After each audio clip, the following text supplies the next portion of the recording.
So we will see some of the viruses and its types.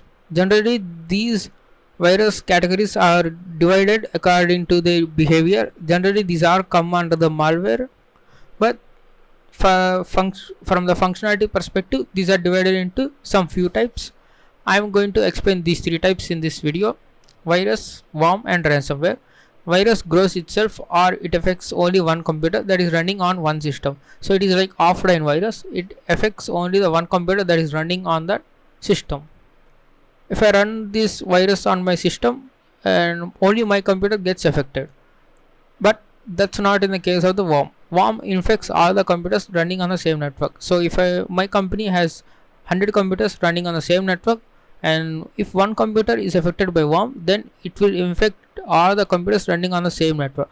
It will infect all the 100 computers within short amount of time, and it will create a botnet scenario, like attacker executes a command, and this worm executes that command in all the computers running on the same network.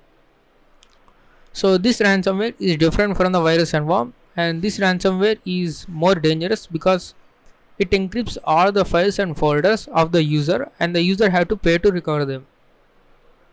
So what this ransomware does is it will encrypt every file and folder in the file system, and then it will display a command prompt or like interface telling that you have to pay to the attacker to recover them.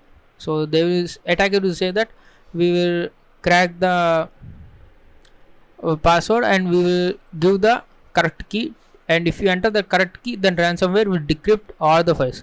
But in general, these ransomwares are written in such a way that it will only encrypts one way, so we cannot decrypt all the files and folders to the normal state. But the attackers say that we have some advanced algorithms, and since we have written ransomware, we do also have the decryption algorithm, so you need to pay us. In 99% cases, even if user pay them, the hackers will not send the key, or the ransomware fails to decrypt, because it's only one way encryption. There is no decryption in most 99% of the cases.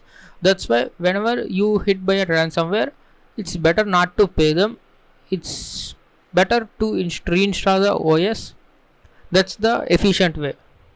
So these are the virus, worm, and ransomware we have learned. Virus just affects only one computer, and worm infects all the computers on the same network, and ransomware just encrypts everything in the computer.